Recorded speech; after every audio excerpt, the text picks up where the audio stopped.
Richard Kane stood at the window of his private space station and watched Earth spin slowly below. He owned mining operations on 12 different planets and had enough money to buy entire star systems, but none of it mattered now. His 12-year-old son Danny was dying, and all the wealth in the galaxy could not save him. The boy lay in the medical wing 3 floors down, connected to machines that beeped and hummed day and night. Danny had been sick for 8 months now, ever since their family vacation to the Kepler colonies. What started as a simple fever had turned into something much worse. The alien doctors called it Xerion syndrome, a rare disease that came from some kind of space bug that got into human bodies and slowly shut down their brains. Richard walked down the long hallway toward the medical wing. His footsteps echoed in the empty corridor. Most of the staff had been sent away weeks ago. He could not stand to see the pity in their eyes anymore. Only the doctors and a few essential workers remained on the station. Dr. Helen Martinez met him at the door to Danny's room. She was the best xenobiologist in the galaxy, a woman who understood alien diseases better than anyone else alive, but even she looked defeated today. Her usually perfect lab coat was wrinkled and her eyes were red from lack of sleep. "How is he today?" Richard asked, though he already knew the answer from her expression. "The neural pathways are degrading faster now," Dr. Martinez said quietly. "The Xerion pathogen is shutting down more sections of his brain every day. We have tried everything, Richard. Every drug, every treatment, every piece of technology we have access to."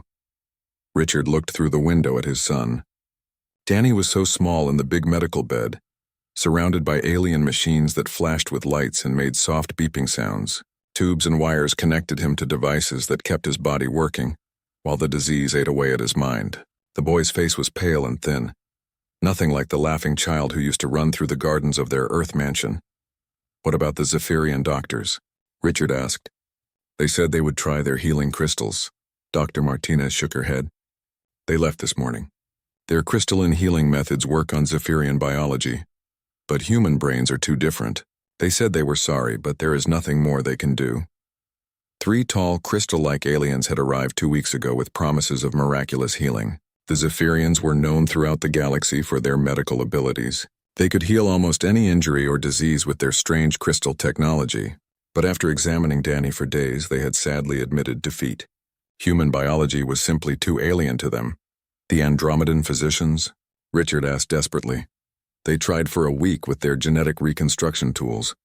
The pathogen adapts too quickly. Every time they repair the damage, it changes and attacks somewhere else." Dr. Martinez touched his arm gently. "Richard, I think we need to accept that there is nothing more we can do. Danny has maybe 2 weeks left, perhaps 3 if we are lucky."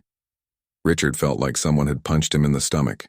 He had built his fortune by never giving up, by finding solutions when others said there were none. He had turned a small mining company into a galactic empire through determination and refusing to accept defeat. But this was different. This was his son. "There must be something," he said. "Some treatment we have not tried, some doctor we have not consulted. We have contacted every major medical facility in known space," Dr. Martinez replied. "The best minds from 20 different species have studied Danny's case. The Xerion pathogen is simply too aggressive and too adaptable. It learns from every treatment and becomes immune." Richard walked into Danny's room and sat beside the bed. His son's breathing was shallow and mechanical, assisted by the life support systems. Danny had not opened his eyes in 3 days. The machines showed that his brain activity was getting weaker every hour. "Hey, buddy," Richard whispered, taking Danny's thin hand in his own. "Dad's here." There was no response. The boy who used to build model spaceships and dream of exploring distant galaxies was trapped inside a body that was slowly shutting down. Richard remembered teaching Danny to fly shuttlecraft in the asteroid belt, watching the wonder in his son's eyes as they zoomed between the floating rocks. Those days felt like a lifetime ago. Dr. Martinez entered the room behind him. "The nursing staff wants to know if they should prepare the—" She stopped herself. "No," Richard said firmly. "Not yet." But even as he said it, Richard knew that hope was fading. He had spent millions of credits bringing the best doctors in the galaxy to his station. He had offered rewards that could buy entire planets for anyone who could cure his son. Nothing had worked. The alien disease was winning. Over the next few days, Richard dismissed most of the remaining staff. He could not bear to have people around who looked at Danny like he was already dead. The huge space station that once buzzed with activity became quiet and empty. Only Dr. Martinez and her small medical team remained, along with the security chief Marcus Johnson and a few maintenance workers. Richard spent his days sitting beside Danny's bed, holding his son's hand and talking to him about anything he could think of. He told Danny about the new mining operations on Europa, about the trade agreements with the Centauri colonies, about anything except the fact that his boy was dying. The Xerion pathogen continued its relentless advance through Danny's brain. Each day brought new losses as more neural pathways shut down forever. The alien disease seemed almost intelligent in the way it attacked, always finding new ways around the treatments that the doctors tried. As Richard watched the sunset through the station's viewport that evening, he wondered if this would be one of the last sunsets his son would ever see. All his power and wealth meant nothing in the face of a microscopic alien organism that no one in the galaxy knew how to fight. For the first time in his life, Richard Kane felt truly helpless. Marcus Johnson was checking the security monitors in his office when an alarm started beeping softly. Someone had just entered the service docking bay without authorization. He frowned and pulled up the camera feed, expecting to see a delivery drone or maybe a maintenance worker who had forgotten to log in properly. Instead, he saw a young woman walking through the docking bay like she belonged there. She was maybe 28 years old with brown hair pulled back in a simple ponytail. She wore plain clothes and carried a battered duffel bag over her shoulder. Marcus had been head of security for the Kane station for 5 years, and he had never seen this person before.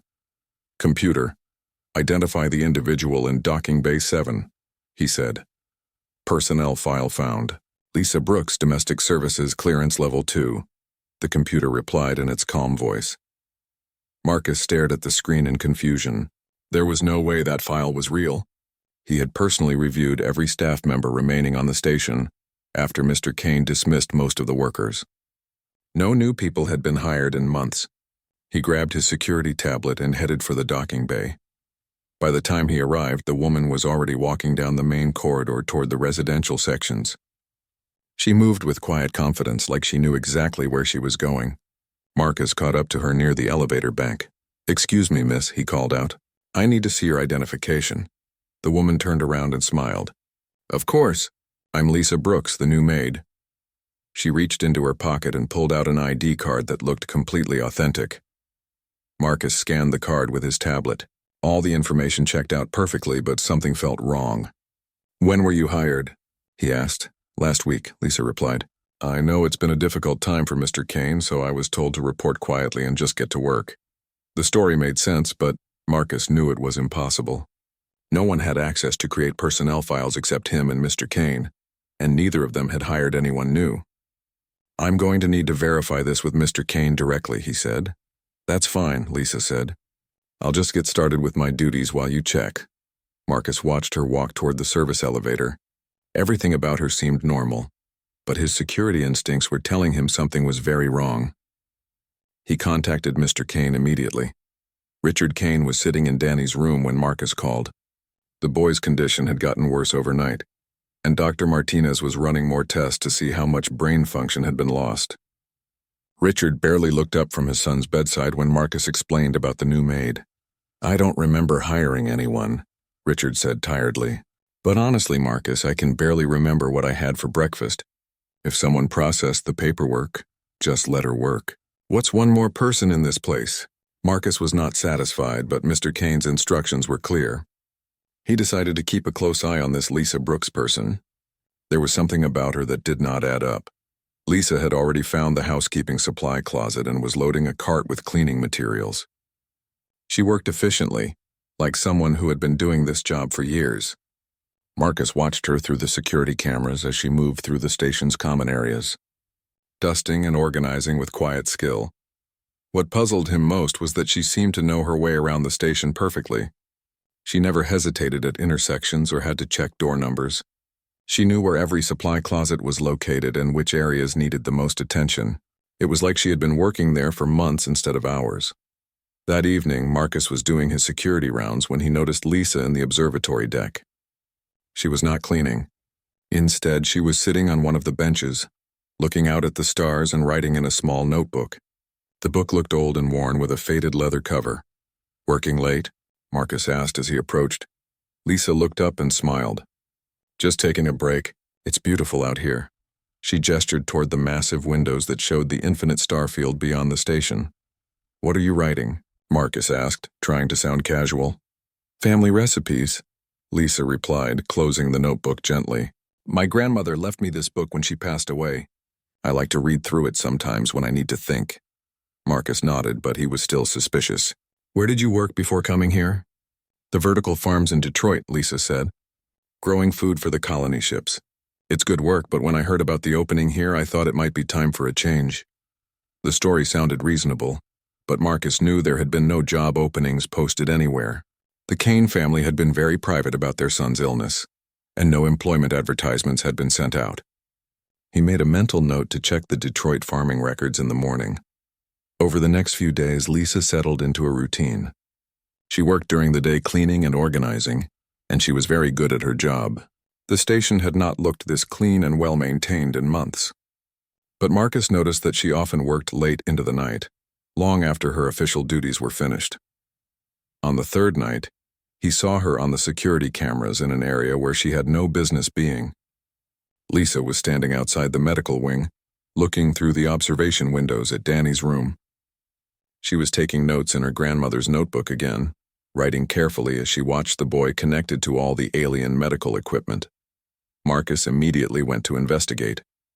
When he found Lisa, she was still watching Danny through the window. Her expression was thoughtful and sad. "You're not supposed to be here," Marcus said firmly. "I know," Lisa replied without turning around. "I'm sorry. I just wanted to see him." "See him why?" Marcus demanded. "You don't know this family. You just got here." Lisa finally looked at him. There was something in her eyes that Marcus had not expected to see. It was not curiosity or nosiness. It was the look of someone who understood suffering. "I had a younger brother once," she said quietly. "He got sick when he was about that age. The doctors said there was nothing they could do." She paused and looked back at Danny. "I know what it's like to watch someone you love slip away." Marcus felt his suspicion fade slightly. The pain in her voice sounded real. "I'm sorry for your loss," he said. "But Mr. Kane values his privacy, especially now. I need you to stay away from the medical wing." "Of course," Lisa said. "I understand." But as Marcus watched her walk away, he had the feeling that this would not be the last time he found Lisa Brooks somewhere she was not supposed to be. There was something about her that went beyond just being a maid, something that made him think she had come to the Kane station for reasons that had nothing to do with cleaning. Lisa Brooks sat in the station's kitchen at 2 in the morning, surrounded by medical reports she was not supposed to have. The papers were spread across the metal table like pieces of a puzzle she was trying to solve. Her grandmother's notebook lay open beside them, its yellowed pages filled with handwritten recipes that went back 5 generations. She had been reading about Danny's condition for hours, comparing the alien disease to illnesses that her family had treated long before humans ever left Earth. The medical reports were full of complicated words and scientific terms, but Lisa had learned to read between the lines. She understood suffering, and she could see that the boy was dying from something that the most advanced doctors in the galaxy could not cure. The Xerian pathogen was destroying Danny's brain by attacking the connections between nerve cells. Lisa read the same paragraph 3 times before something clicked in her mind. She flipped through her grandmother's notebook until she found what she was looking for. There, written in faded ink, was a description of something her great-great-grandmother had called soul sickness. According to the old notes, soul sickness happened when a person's spirit became disconnected from their body. The symptoms were almost exactly like what Danny was experiencing. The patient would become weak and unresponsive as their life force slowly drained away. Traditional doctors never understood it, but the folk healers in Lisa's family had been treating it for generations. Lisa's grandmother, Marie Brooks, had been the last real healer in their family line. She lived in rural Michigan and treated people with herbs and roots that grew wild in the forests. Marie never went to medical school, but she understood the human body in ways that modern doctors had forgotten. She knew that healing was about more than just fighting disease. Sometimes it was about helping the soul remember how to stay connected to the body. The notebook contained dozens of remedies that Marie had learned from her own grandmother, who had learned them from Native American healers in the 1800s. The knowledge had been passed down through generations of women who understood that nature provided everything needed to heal the human body. But as modern medicine advanced, fewer people believed in the old ways. Lisa found the specific recipe she was looking for on page 47. It was a treatment for soul sickness that used 3 simple ingredients: willow bark, elderflower, and wild ginseng root. According to her grandmother's notes, these plants worked together to help damaged nerve connections heal themselves. The treatment sounded impossibly simple compared to the alien technology being used on Danny. She looked at the medical reports again with new understanding. The Xerian pathogen was not just a disease, it was something that separated the mind from the body, exactly like the soul sickness her ancestors had treated. The alien doctors were trying to fight the pathogen directly, but maybe the real solution was to help Danny's own body remember how to heal itself. The problem was finding the ingredients. The station's hydroponics bay grew food for the crew, but it did not have the wild plants that her grandmother's recipe required. Lisa would have to improvise using her knowledge of plant biology to create something similar. She spent the rest of the night in the hydroponics bay, carefully examining every plant that grew there. The bay was a marvel of modern agriculture, with rows of vegetables and fruits growing under artificial sunlight. But Lisa was looking for something much older and simpler. In the herb section, she found something that might work. There was a small willow tree that was grown for its medicinal properties. The bark was used in some modern pain medications, but Lisa knew it had other healing qualities that most people had forgotten. She carefully harvested a small amount of bark, being sure not to damage the tree. Finding elderflower was harder. The station did not grow elderberry plants, but Lisa remembered that her grandmother had sometimes substituted other flowers when elderflower was not available. She found some chamomile flowers that had similar properties and decided to try using them instead. The wild ginseng was the biggest challenge. The station had regular ginseng, but her grandmother's notes specifically mentioned wild ginseng root, which was much more powerful. Lisa studied the hydroponic setup and realized she might be able to stress the ginseng plants to make them develop the same compounds that wild plants produced. It was a long shot, but it was worth trying. Over the next 3 days, Lisa worked on creating her grandmother's remedy. She had to be careful not to let anyone see what she was doing. During her official work hours, she cleaned and maintained the station like a normal maid. But at night, she became something else. She became the healer that her grandmother had trained her to be. Lisa had learned about plants and healing from Marie during summer visits to Michigan. Her parents thought it was just harmless country folklore, but Lisa had always been fascinated by her grandmother's knowledge. Marie could cure headaches with willow bark tea, heal cuts with plantain leaves, and help people sleep with lavender and valerian root. She understood that every plant had its own healing gifts. The spirits of the plants want to help us, Marie used to say, but we have to know how to ask them properly. Lisa had thought those were just pretty words when she was young, but now as she worked with the ancient remedies, she began to understand what her grandmother meant. Each plant had evolved its own ways of surviving and thriving. Those same survival mechanisms could sometimes help humans heal from illness and injury. On the 4th night, Dr. Martinez found Lisa in the kitchen, grinding willow bark with a mortar and pestle. The doctor looked exhausted and frustrated. Danny's condition had gotten worse that day, and she had spent hours trying new treatments that did not work. "What are you doing here?" Dr. Martinez asked suspiciously. Lisa looked up from her work. She had been expecting this moment, and she had prepared for it. "I'm making medicine," she said simply. "You're making what?" Dr. Martinez stared at the primitive tools and plant materials spread across the table. "You're a maid, not a doctor." "My grandmother was a healer," Lisa replied. "She taught me about plants that can help sick people." Dr. Martinez laughed, but it was not a happy sound. "Plants? We're dealing with an alien pathogen that has defeated the most advanced medical technology in the galaxy. And you think you can cure it with plants?" Lisa met her gaze steadily. "Yes," she said. "I do." Dr. Martinez stared at Lisa for a long moment, then sat down heavily in one of the kitchen chairs. The exhaustion of 8 months fighting an impossible disease showed in every line of her face. "Explain to me what you think you're doing," she said. Lisa set down her mortar and pestle and opened her grandmother's notebook. "The Xerian pathogen attacks neural pathways, right? It disconnects the brain from the rest of the body. That's a very simplified way of putting it, but yes, Dr. Martinez replied. My grandmother treated something similar. She called it soul sickness.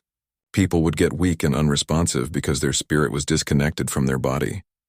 Lisa turned the notebook so Dr. Martinez could see the faded handwriting.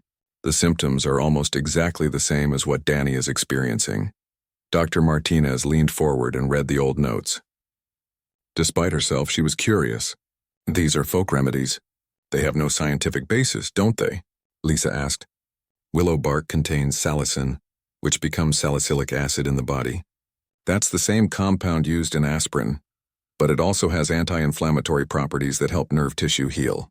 Elderflower has compounds that can cross the blood-brain barrier and protect neural connections. Wild ginseng root contains ginsenosides that stimulate nerve growth. Dr. Martinez looked surprised. How do you know all that? I studied botany in college before I started working the farms, Lisa said. I wanted to understand the science behind my grandmother's remedies. Just because something is old doesn't mean it's wrong. The doctor picked up the notebook and read more carefully. Marie's notes were detailed and precise, describing not just what plants to use but how to prepare them and when to administer them.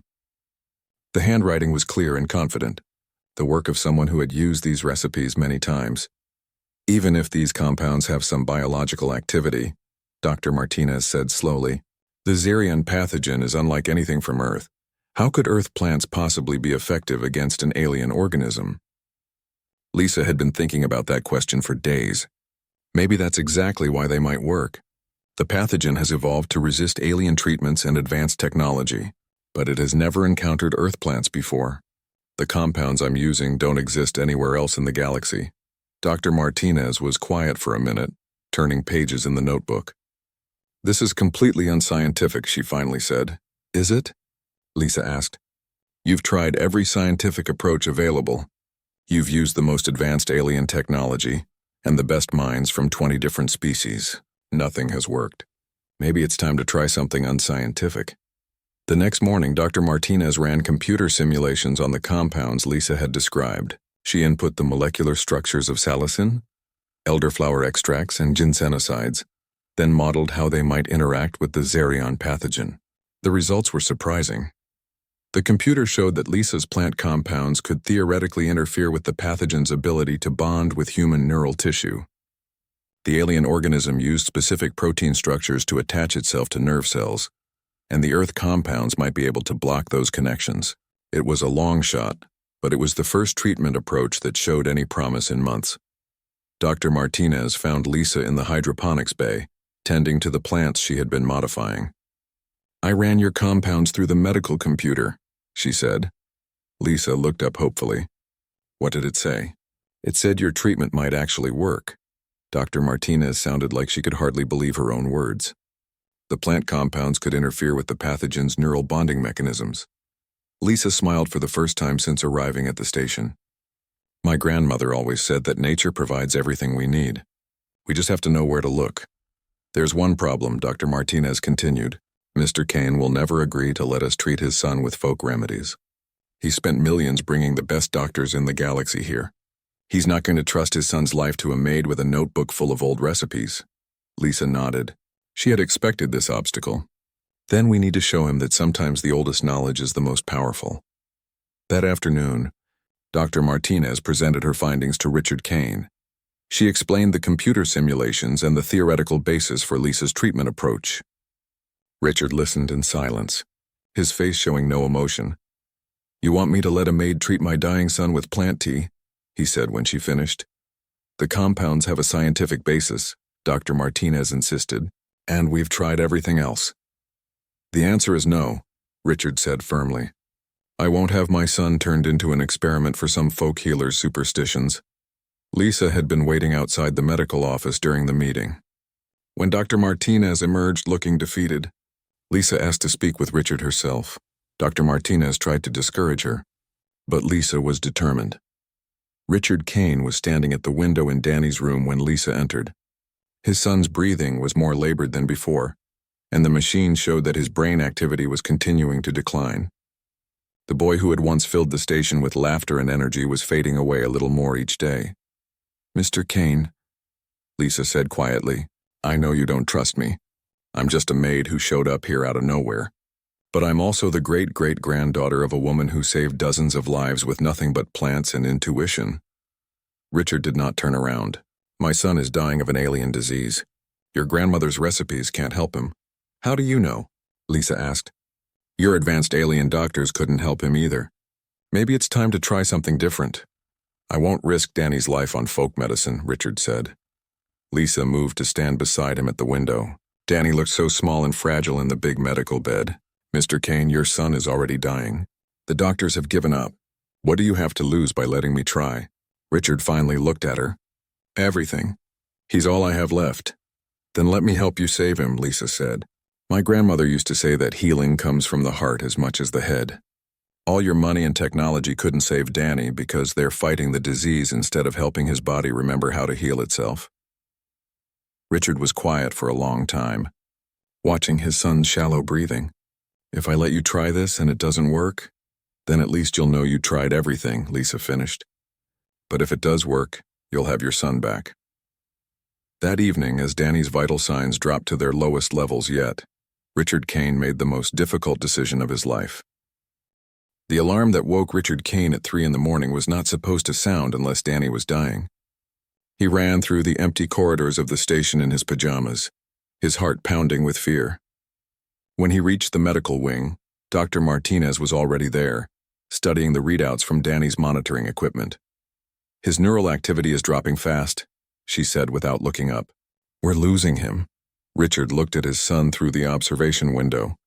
Danny's breathing was so shallow it was barely visible, and his skin had a gray color that made him look like he was already gone. The machines that had been keeping him alive for months were struggling now, working harder to maintain his basic functions. "How long does he have?" Richard asked. "Maybe hours," Dr. Martinez replied. "The pathogen has reached his brainstem. When it shuts down the autonomic functions," she did not need to finish. Richard understood. When the alien disease reached the part of Danny's brain that controlled breathing and heartbeat, his son would die. All the machines in the galaxy could not keep someone alive when their brain stopped telling their body how to live. Lisa appeared in the doorway carrying a small tray with a cup of tea that looked ordinary and harmless. "I've prepared the treatment," she said quietly. Richard stared at the simple cup. After months of watching alien machines and complex medical procedures fail to save his son, it seemed impossible that this could help. But Dr. Martinez had explained the science behind it, and the computer simulations showed promise. More importantly, Danny was dying anyway. "If we're going to try this, we need to do it now," Dr. Martinez said. "His body is too weak to process anything much longer." Richard nodded slowly. "Do it!" Dr. Martinez entered Danny's room first, checking his vital signs one more time. The boy's pulse was weak and irregular, and his breathing was being assisted by machines. She carefully adjusted the IV lines and monitoring equipment to prepare for the treatment. Lisa followed her into the room, moving with quiet confidence. She had been preparing for this moment for days, studying her grandmother's notes and understanding exactly how the treatment should be administered. The tea was still warm, made from the carefully prepared plant extracts that had taken her a week to create. "The treatment has to be given slowly," Lisa explained as she approached Danny's bedside. "My grandmother's notes say that the body needs time to recognize and accept the healing compounds." She sat down beside Danny and gently lifted his head, supporting him while she brought the cup to his lips. "Hey there, Danny," she said softly. "I know you can't hear me, but I'm here to help you get better." The first few drops of tea went down easily. Lisa continued talking to Danny as she helped him drink, telling him about her grandmother and the generations of healers who had used these same plants to help sick people. Dr. Martinez watched the monitors carefully, looking for any sign of improvement or distress. "Neural activity is stable," she reported. "No negative reactions so far." Lisa continued the treatment for 20 minutes, giving Danny small sips of the tea while talking to him in a gentle voice. She told him about the willow trees that grew near her grandmother's house in Michigan, about the elderflowers that bloomed every spring, about the wild ginseng that grew deep in the forest where only the most experienced healers knew how to find it. "These plants have been helping people for thousands of years," she said as Danny finished the last of the tea. "They know how to heal, and they want to help you remember how to be strong again." For the first hour after the treatment, nothing changed. Danny's vital signs remained the same, and his brain activity stayed at the dangerously low levels that had been slowly killing him. Dr. Martinez checked and rechecked her instruments, looking for any sign that the treatment was working. Richard sat on the other side of Danny's bed, holding his son's hand and watching the monitors. "How long before we know if it's working?" he asked. "My grandmother's notes say that the healing usually begins within 2 to 4 hours, Lisa replied. "But every person is different. Some people respond faster than others." At 2 hours, something changed. Dr. Martinez noticed it first on the neural activity monitor. The readings that had been steadily declining for weeks suddenly stopped dropping. The pathogens advanced through Danny's brain seemed to have slowed. "Is that what I think it is?" Richard asked, staring at the display. Dr. Martinez ran additional scans to confirm what she was seeing. "The neural degradation has stopped," she said with amazement. "The pathogen is no longer spreading." Lisa smiled but remained calm. "That's the first stage. The plant compounds are interfering with the pathogen's ability to attach to new nerve cells. Now we wait to see if Danny's brain can start repairing the connections that were damaged." At 4 hours, the real miracle began. The monitors showed the first signs of neural regeneration that anyone had seen since Danny became sick. Damaged pathways were beginning to reconnect and brain activity was slowly increasing. Dr. Martinez ran scan after scan, unable to believe what she was seeing. "This is impossible," she said. "Neural tissue doesn't regenerate this quickly, especially after this much damage." "My grandmother used to say that the body knows how to heal itself," Lisa replied. "Sometimes it just needs the right encouragement." By morning, Danny's improvement was undeniable. His breathing had strengthened enough that the machines were able to reduce their assistance. His pulse was stronger and more regular. Most importantly, the brain scans showed continued neural regeneration at a rate that Dr. Martinez had never seen before. The Zephyrian doctors who had given up on Danny's case requested permission to return to the station. They could not understand how a treatment they had never heard of could succeed where their advanced crystal healing had failed. Dr. Martinez granted their request, curious to see their reaction. When the 3 crystal beings saw Danny's improved condition, their forms flickered with what their translator indicated was profound confusion. "This outcome contradicts all established medical principles," the lead Zephyrian said. "How was regeneration achieved?" "With earth plants," Dr. Martinez replied simply. The Zephyrians examined Lisa's treatment notes and the plant compounds she had used. Their crystalline forms grew brighter as they processed the information. "These compounds are unknown to galactic medical science," one of them said. "Their interaction with the Xerion pathogen should not be possible." "That's exactly why it worked," Lisa said. The pathogen had never encountered these compounds before. It had no defense against them. Over the next 3 days, Danny's condition continued to improve rapidly.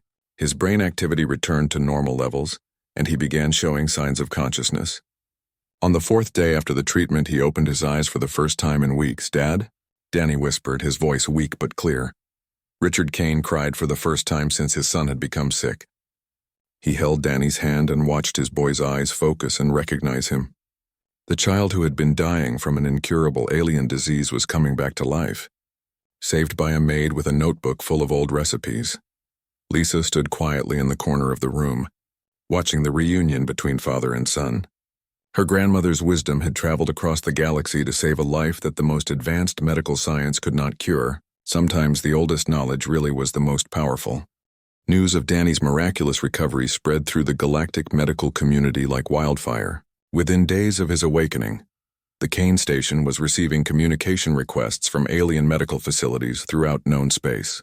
Everyone wanted to understand how a human maid had accomplished what the most advanced physicians in the galaxy could not. Dr. Martinez found herself fielding dozens of calls from colleagues who refused to believe her reports.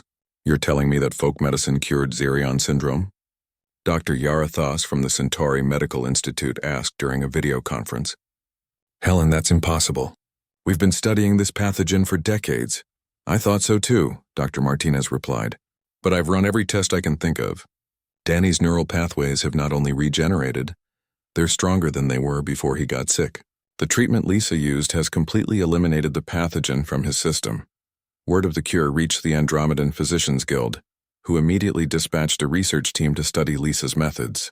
The Andromedans were a proud species known throughout the galaxy for their advanced genetic medicine.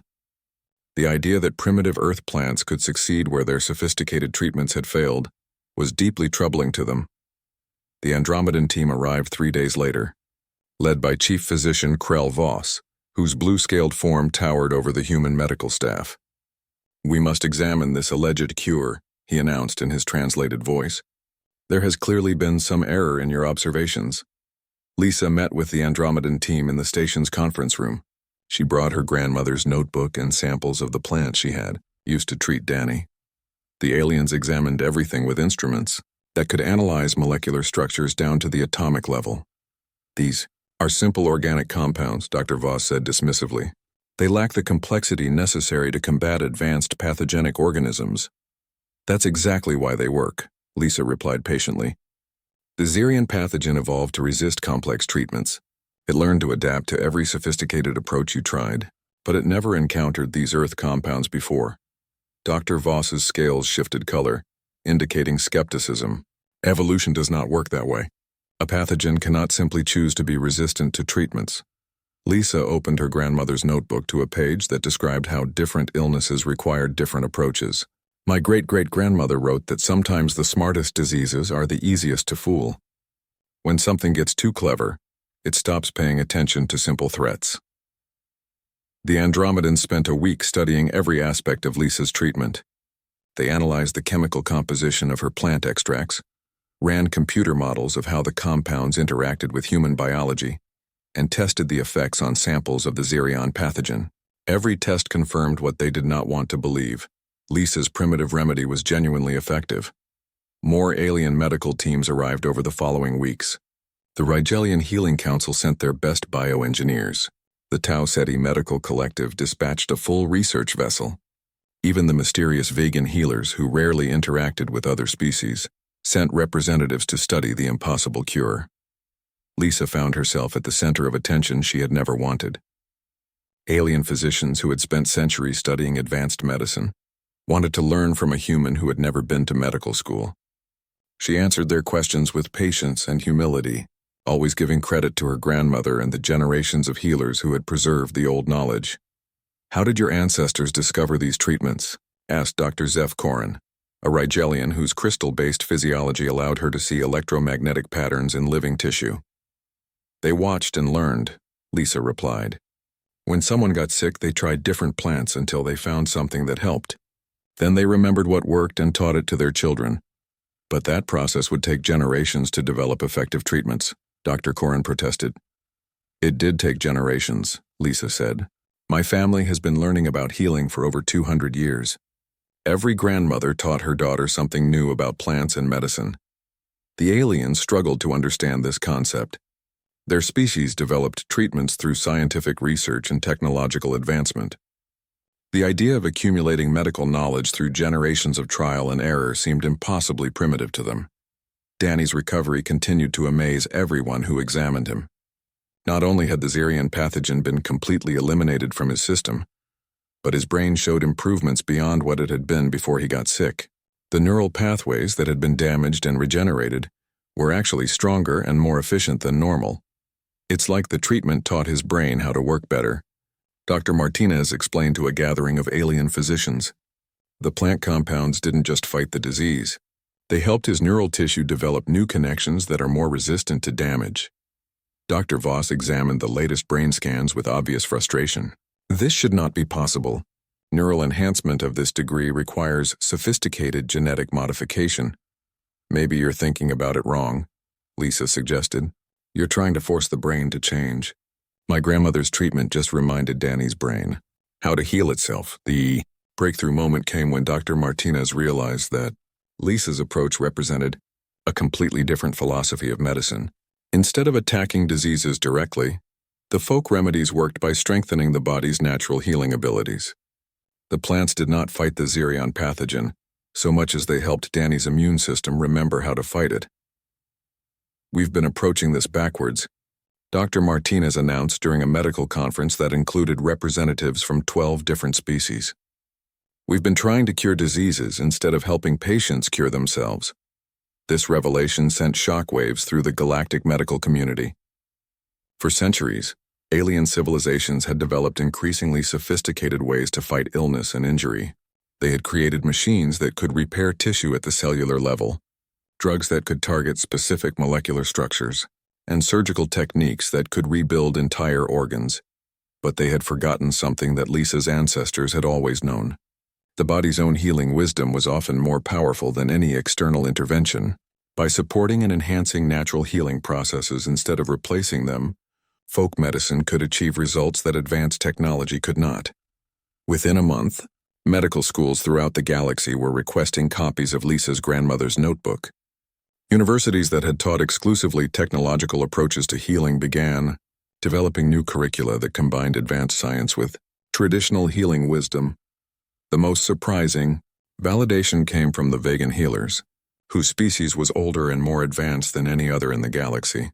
Their representative, a being of pure energy who communicated through controlled electromagnetic pulses, delivered a message that stunned everyone present.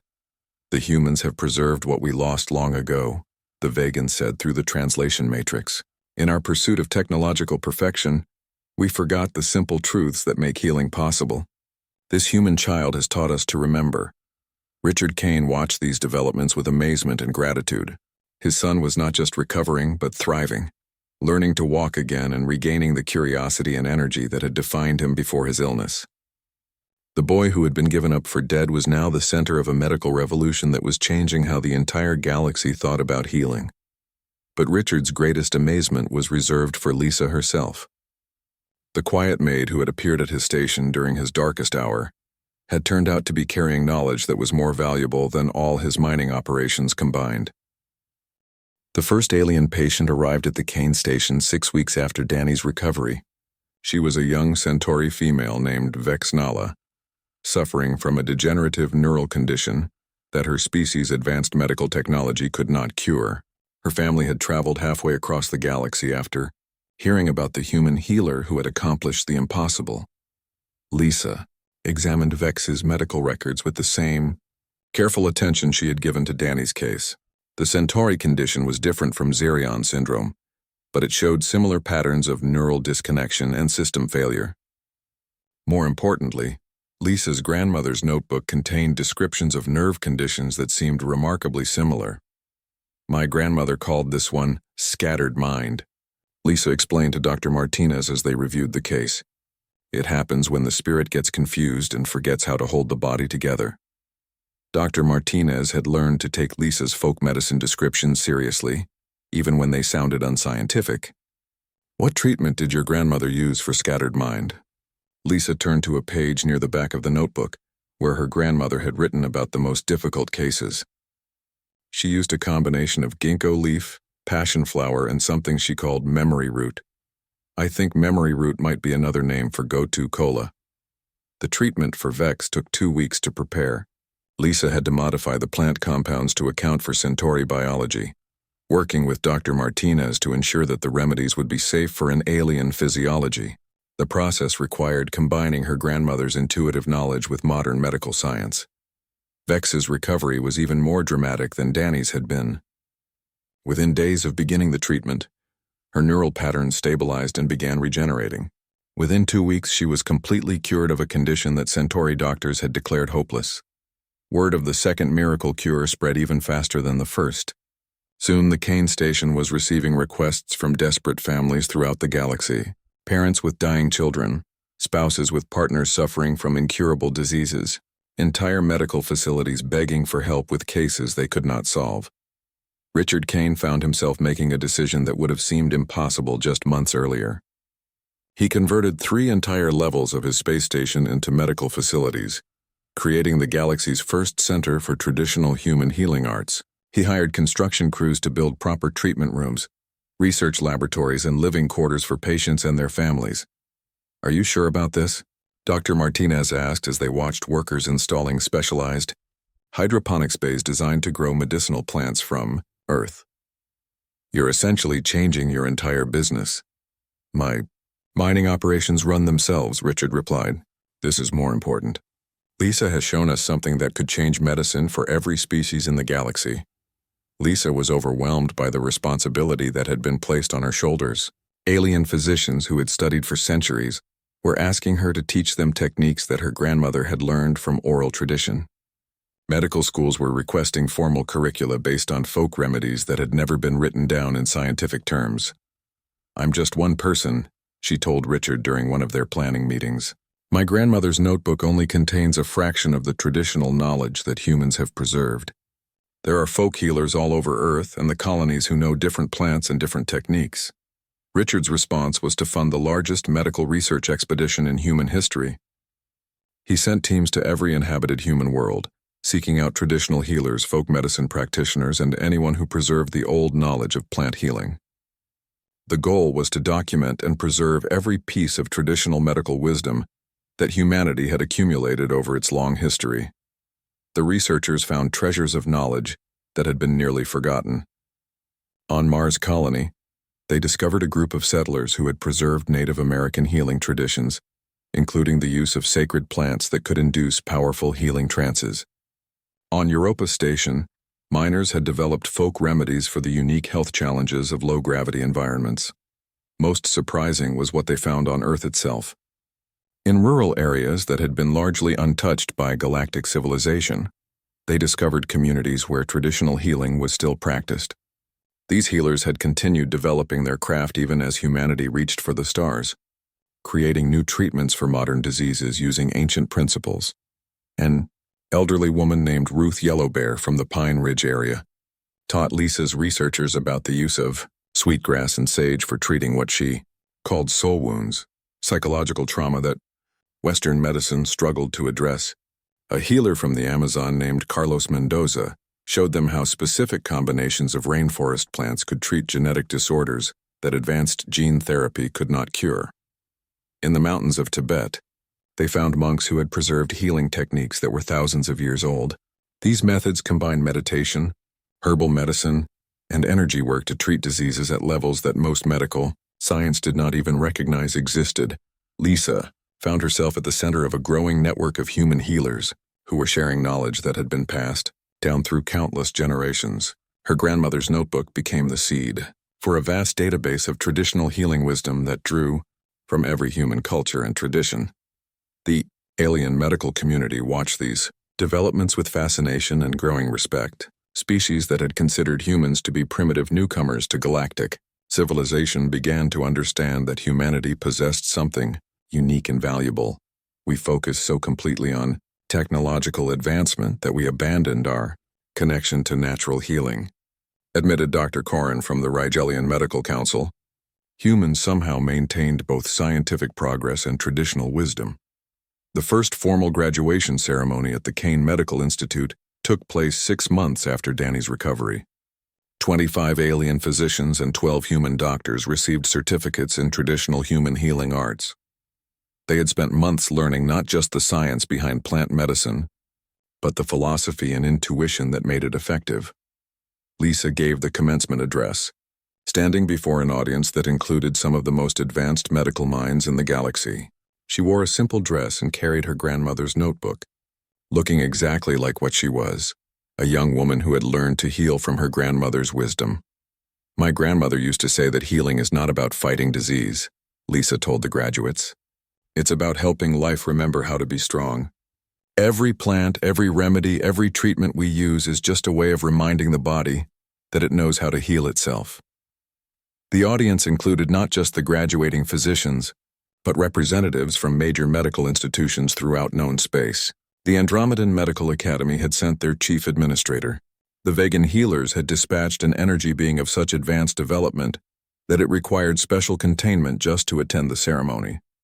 But for Lisa, the most important person in the audience was Danny Kane, now fully recovered and healthy, sitting in the front row next to his father. The boy who had been dying from an incurable alien disease was now the living proof that sometimes the oldest knowledge was the most powerful. After the ceremony, Dr. Martinez found Lisa in the botanical gardens that now occupied the entire 7th level of the station. Thousands of medicinal plants from Earth grew under carefully controlled conditions, tended by a staff of botanists and traditional healers who understood both the science and the spirit of plant medicine. "Your grandmother would be proud," Dr. Martinez said. Lisa smiled as she tended to a small willow tree, the same species that had provided the bark for Danny's cure. I think she knew this would happen someday. She always said that the old knowledge would be needed again when people were ready to listen. 1 year after Danny Kane's miraculous recovery, the Kane Medical Research Institute had become the most important medical facility in known space. The former mining station now hosted healing centers that drew patients from across the galaxy, research laboratories studying traditional medicine from dozens of human cultures, and educational facilities training a new generation of physicians in the art of combining ancient wisdom with modern science. Lisa stood in the main observation deck, watching a group of Zephyrian medical students learning to prepare willow bark extract under the guidance of an elderly Cherokee healer named Joseph Crow Feather. The crystal being's forms flickered with concentration as they tried to understand the subtle intuition required to know when the preparation was ready. "They're getting better," Dr. Martinez said, joining Lisa at the window. Last month they were so focused on precise measurements that they kept missing the signs the plants were giving them. "My grandmother always said that healing is as much about listening as it is about knowing," Lisa replied. "The plants want to help, but you have to pay attention to what they're telling you." Below them, Danny Kane was working in the botanical gardens with a group of young patients who had come to the institute for treatment. At 13, he had become something of a mascot for the facility, living proof that the impossible could become reality. His recovery had been so complete that he was actually healthier and stronger than most children his age. "How many patients do we have now?" Lisa asked. 437 active cases from 62 different species," Dr. Martinez replied. "And the waiting list is over 2,000. We're going to need to expand again." Richard Kane had already announced plans to build additional medical stations throughout human space, each one dedicated to preserving and practicing traditional healing arts. The Kane Medical Foundation was funding research expeditions to every inhabited world, seeking out folk healers and traditional knowledge that might otherwise be lost. The success rate at the Institute was unprecedented in galactic medical history. Nearly 90% of patients showed significant improvement, and over 60% were completely cured of conditions that had been declared hopeless by conventional medicine. The combination of traditional human healing wisdom and modern medical science was proving more effective than either approach alone. Lisa's grandmother's notebook had been carefully digitized and translated into every major galactic language. But more importantly, the philosophy behind the old remedies was being taught to physicians throughout known space. Medical schools were revising their curricula to include courses on intuitive healing, plant medicine, and what was becoming known as holistic xenobiology. The most dramatic changes were happening among species that had relied entirely on technological medicine. The Andromedans, who had initially been the most skeptical of traditional healing, were now sending their best physicians to study at the Institute. Dr. Voss, who had dismissed Lisa's methods as primitive, had become one of her most dedicated students. "I spent 3 centuries believing that more advanced technology was always better," he admitted during a recent interview. "This human child taught me that sometimes simpler approaches are more effective because they work with natural processes instead of trying to replace them." The vegan healers, whose species was among the oldest in the galaxy, had begun sharing knowledge that they had kept secret for millennia. They revealed that their ancestors had once used methods similar to human folk medicine before advancing to pure energy healing.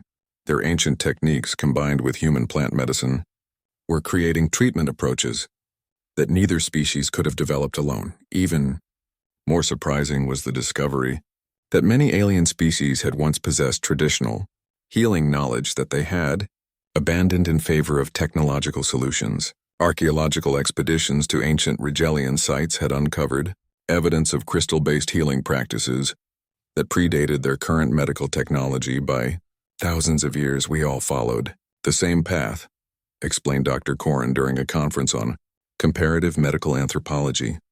"We developed advanced technology and assumed it made traditional knowledge obsolete. Humans are unique because they managed to preserve both approaches." Lisa found herself traveling throughout human space, teaching traditional healing methods to physicians and helping to establish new treatment centers.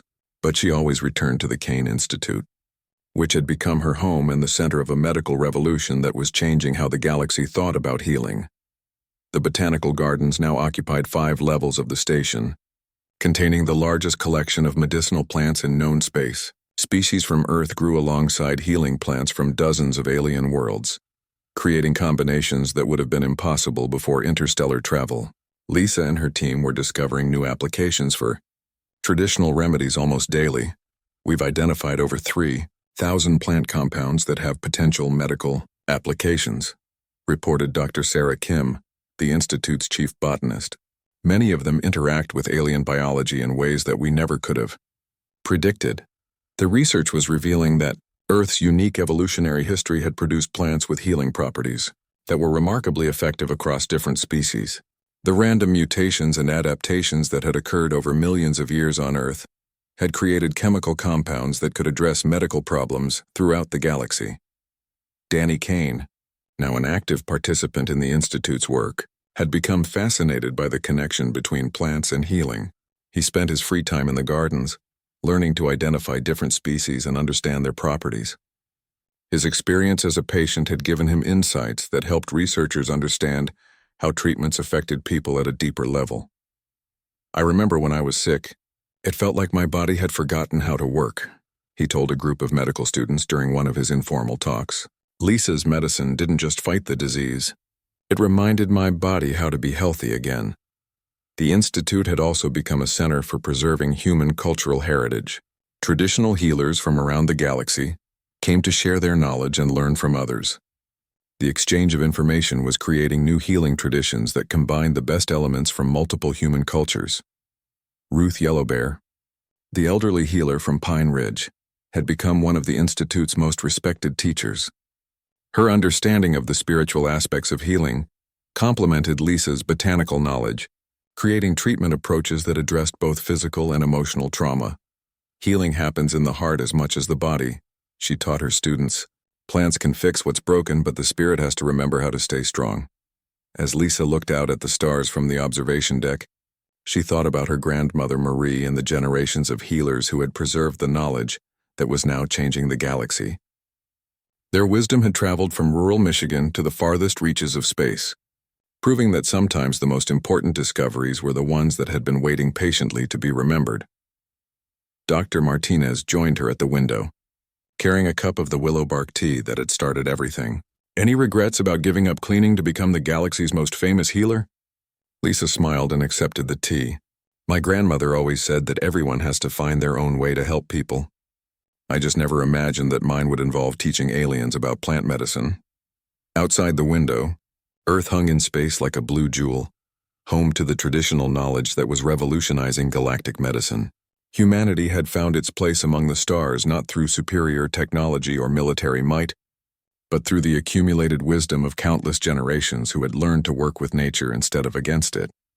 The Kane Medical Institute continued to grow, training new healers and treating impossible cases with methods that combined the oldest human knowledge with the most advanced galactic science. It had become a symbol of humanity's unique contribution to galactic civilization. The understanding that progress did not always mean abandoning the past, and that sometimes the most powerful solutions were also the simplest ones.